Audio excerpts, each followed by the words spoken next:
तो hello guys welcome back again आं मोनसे गोदान भिडिअ गासिबो हरनाय जाफिनलायबाय साननैसो एकदमबारे गोबाव भिडिअखौ लाबाय थानाय जादों आरोना मानो होनबाथाय टाइम मोनाखै इथिं आरो न'नि खामानिबो थायो नालाय बेनि थाखायनो माने बे भिडिअ बानायनायनि मेन जाहोनानो जाहैबाय माने आवगोलनि थांखांनाय जाथायनि फारसे आरोना आं बुङा होननानै सानदोंमोन आरोना नाथाय बुङालासिनोबो थानो हाया आरोना गोसोआ माने मानिया बुंनो थाखाय मजबुरि खालामना लाबोथारदों आरोना बेनिखायनो आं दिनै बुंनो होननानै फैबाय आरो बे खोथाखौ आं बेनि खोथा माने थांनाय जाथायनि खोथाखौ लानानैबो आरो बुंनोबो गोसो गैयामोन आरोना नाथाय आं दा जिबायदि ट्रल खालामगासिनो ससियेल मिडियाआव बेनि थाखायनो बुंनो गोनां जाथारदों आरोना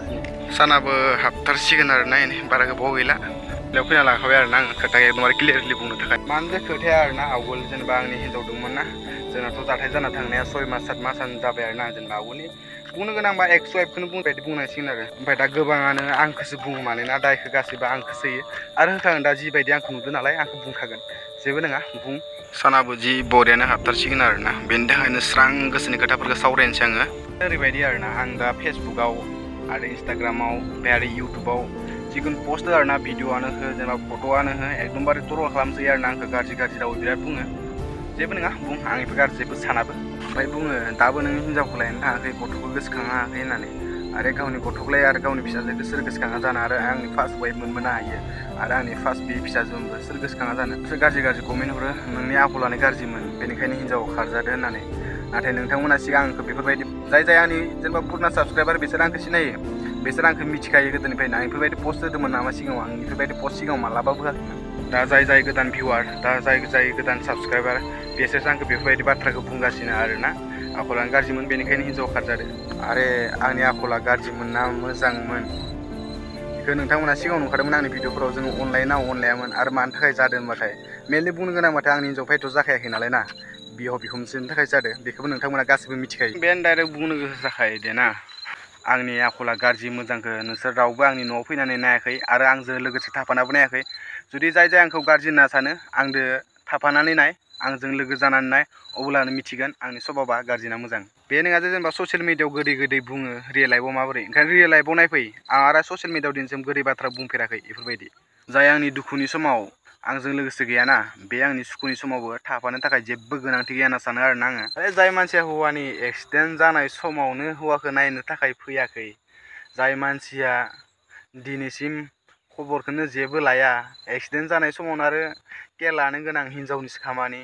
आरो डाइभर्सआबो जाया नङा डाइभर्सआ जाखासिगोन बारा गोबाव गैखाला अलरेडि 6 मान्थ जासिगोन मोनसे डाइभर्स पेपाराव साइन खालामबाथाय 6 मान्थसखौ नांगौ नालाय बेनिखायनो आं बारा इफोरनि सोमोन्दै आरो मिथियाबो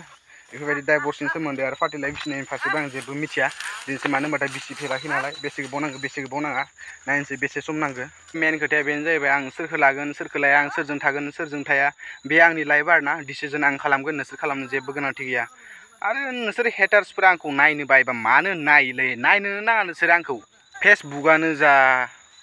इउटुबानो जा इन्स्टाग्रामानो जा आं पस्टखौनो होनो हाला मा दाय मावदों आं नोंसोरनि मा दाय मावदों खोन्थालाय आं सुद्रायगोन दायखौ मा दाय मावदोंखौल' खोन्था आरो जुदि नोंसोर इमान जुदि आंनि एक्स वाइफखौ नोंसोर लाबोजानो लुगैदोंबा नोंसोर लाबोनानै होफैना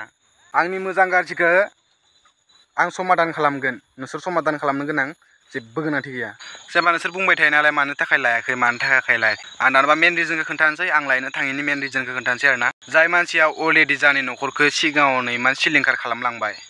इमान अपमान खालामलांबाय जाङाखौ समाजाव आरो गामियाव इमान मान सन्मान जानानै थांबाय आरो इथिं जाङा मादारखौबो इमान लासिं सिं फोनांबाय जाङा मादारा अलरेडि जेनेबा न'आवनो थाखायामोन आरोना सिगां जाङायमोना बेलेगाव थानासो खामानि मावनानै जायोमोन आरोना ओमफ्राय जोंल'सो हौवा हिन्जाव आरो आंनि बिनानावल'सो न'आव थायोमोन बे मादार फैना बारा गोबाव जाखायाखैमोन मास मोननै ना माल'सो जादोंमोन गावनि डिलिभारि समावबो जेब्ला जाहानि सनाया फ्रेसमिटाया जोनोम जाहांमोन बे समावनो मानोना मास मोननैसोल'सो थाफैखादोंमोन बेनो ओमफ्राय आरो बुंदो आरो गामियाव थांनानै बुंहैदोनो इमान लासिं सिं बुंहैदोनो आरो आं जा मादारखौ जाय सनमान खालामनो हायाना बेफोरबायदि आं मानसिखौ मालाबाबो लाया जाय मानसिया आंनि बिमा बिफाखौ सनमान खालामनो रोङा मान होआ बेखौ आङो मालाबाबो गनायनानै लाया आरो गोदोर मानसिखौ आरो बिहाव बिखुमजो होननानै सनमान खालामाबा बेफोरबायदि माबोरै संसार जालाङोना जा मादारा इखौ मालाबाबो आखाइखौनो होफेराखै मालाबाबो रायफेराखैनो ओमफ्राय गामियाव थांनानै ओजों बिराद गाज्रि बुंहैदों आरोना आखाइ होदो रायदो बुदो बेफोरबायदि होननानै बुंहैदों आरोना आरो नोंथांमोना दा आंखौ मानि थाखाय बे बाथ्राखौ बुंफिनहोनो गोनां जादों होनबाथाय नोंसोरनि थाखायसो आं बुंदो दा नङाबा बेफोरबायदि बाथ्राखौ आं बुंनो थाखाय जेबो दरकारानो गैया आरो मानो बुंनो आङो थांखानाय खोथाखौ आं बुंनोनो गोसो गैया नोंथांमोना दा थांखानाय खोथाखौ लानानै आंखौ ट्रल खालामबाय थायो आं मानि थाखाय बुङा जानो बुंगोन आङो खामानिया बयनावबो थायो ओंखायनो गावबा गावनि खामानिखौ गावबा गाव गोसो होनानै माव होमबासो लाइफआव साक्सेस जागोन मालायखौ ट्रल खालामबाय थाना मालायखौ रायबाय थाना मालायखौ गाज्रि कमेन्ट होबाय थाना नों लाइफआव मालाबाबो साक्सेस जानो हाया बे आंनि प्रब्लेम आं सल्भ खालामगोन आरो आं सल्भ खालामबायमोनबो ओमफ्राय आरो नोंथांमोना आंखौ दिनै रिपिट खालामफिनबाय आरोना आरो आं हिन्जाव सासे लायो सानै लायो 10 जन लायो 100 जन लायो बे आंनि पार्सनेल मेटार नोंसोर इनभल्भ दाजा आंनि प्रब्लेमखौ आं हारसिं सल्भ खालामनो हायो नोंथांमोना सल्भ खालामनो गोनां जेबो दरकार गैया आरो जाय जाय मैथानि फारसे जानानै बुङो मैथानि खि एरख'ग्रा नोंसोरो मैथा लानि न'आव थांनानैनो जाहैथां आरो जाय थांनो गोसो गोरजिया थांनानै जाहैथां आं हले गोरजिया थांना जानो हाया आङो सासेल' फिसाला बोराय बुरि जाबाथाय बास आंनि बिमा बिफाखौ आं नायनांगो आंनि बिमा बिफाखौ आं जाहोगोन आं खस्थ' मावनानै आं जाहोगोन आङो मालायनि बिमा बिफाखौ खस्थ' मावनानै हाजिरा मावनानै जाहोनो गोनां दरकार गैया आरो गोरजियाबो थाङा आङो आरो सोर मोजां सोर गाज्रि बेखौ भगबाना नायगासिनो भगबान दंना भगबाना नायगासिनो बेखौ उनावसो मिथिगोन आरो उनावसो मोनगोन आरो जाय पाप मावो बे मालाबाबो गखाया नोंथांमोना मिथिखायो भगबान दंबाथाय आंखौ जुदि आं पाप मावदोंबा भगबान आंखौ गारा आरो फिसाजोनि फारसे फैबाथ' बेनो आरोना फिसाजोनि खाफालखौ जाना गारनाय बायदियानो जासिगोन आरोना जेनेबा बेबो आरो आंबो जों सानै गेजेराव पापा दं होनबाथाय बेनो आरोना पापा बेनो जे जोङो फिसाजोखौ बे बुहुमाव लानानै आलाय सिलाय खालामनाय जासिगोन आरोना बेखौनो साननानै दुखु जायो आरोना मालाबा टेनसनबो जायो आङो दा आंनि फिसाजोलाय माथो मिथिगोन इखौ उन्दै समाव लाना थांबाय 1.5 मास जानायावनो लाना थांदो ट्रेनाव लोमजानाय समावनो ना बेयो मोजां मिथिगौमोन ना गाज्रि मिथिगौमोन मिनिनाय गाबनाय हासुनाय खिनाय जेबोखौनो मिथियामोन इयो आरो दा माबोरैथो मिथिनो सोर गाज्रि सोर मोजां बेखौ मिथिनाय नङा दाथ' बिमायाथ' फोरोंखासिगोन बे बाथ्राखौ नोमफाय बेफोरबायदि गाज्रिमोन आंखौ बुबाय थायोमोन आंखौ रायबाय थायोमोन बेलेग हिन्जावजों बेरायोमोन बेलेग हिन्जाव गोसोथोयोमोन बेफोरबायदि बुंगोन बेखौनो फिसाजो लासिगोन मानो होनबाथाय दा उन्दै समनिफ्रायनो बेजों थाबाय नालाय माबोरै गियान होयो दा गावसोरनिसो खोथासै आरो आङो बेनि सोमोन्दै बे जाथायनि सोमोन्दै रायलायबाय थानोबो गोसो जाला आरोना मानो होनबाथाय मानोथो रायलायबाय थानो थांखानाय खोथाफोरखौ बेनिखायनो नोंथांमोनाबो सिरि थाया दा आंबो सिरि थानोसै आरो जि जायो जाथोंसै इयो भगबाननि आखायाव हगारबाय आं आरो दा आंनि लाइफआव आङो हेपि दोङो आंखौ हेपि थानो हो आरो नोंथांमोनाबो हेपियाव थाबानो जाबाय गावबा गाव लाइफआव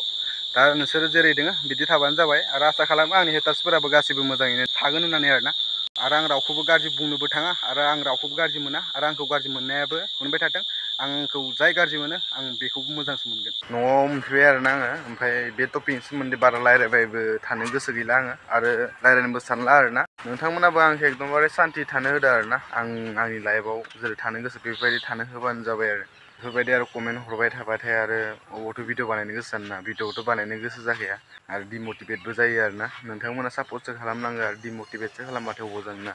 मटिभेटसो खालामनांगो आं सानो आरोना जाय जाय थांखानाय खोथाखौ रायलायो बेफोर गासिबो फाल्थु खोथा होनना सानो आरोना मानो होनबा थांखानाय खोथाखौ जाय लाबोना बेनो समसे घाटा मुर्ख आरो पास्टनि खोथाफोरखौलाय सोरथो गोसोआव लाखिबाय थानो गोसो जानो ना ओमफ्राय दहायल'सो आरोना बारा गोबाव जायाखै मावजि खुख्राबदो आरोना आंखो इयो बेनि थाखायबो दा बिजि थुजानो थांनांगो हाथाय हाबदो आरोना ओमफ्राय अरदोबो माने फिसाजोखौ माने फिसाफोरखौ आं गादोंमोन आरोना दरजा जिङाव जिरायना थादोंमोन नालाय फिसाफोरखौ गानाय जादों मानै गादों मानै आथिं लेंग्रा जाबाय नुसनाखै आङो दरजा एकदम जिङाव नुना दंमोन आरोना फिसा माब्रै ओमफ्राय बिमा मासे माने ओमफ्राय गादैखोन दा नायनोसै मा जायो भिडिअ खालामनायखाय रागा जोंदों आरोना इयो आइदै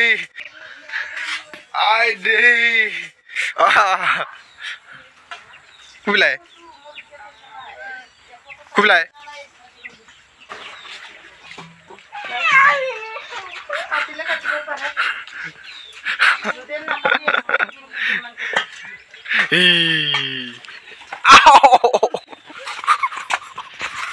आरो सानो बेगा खोथाफोरखौ रायलायबाय थानानै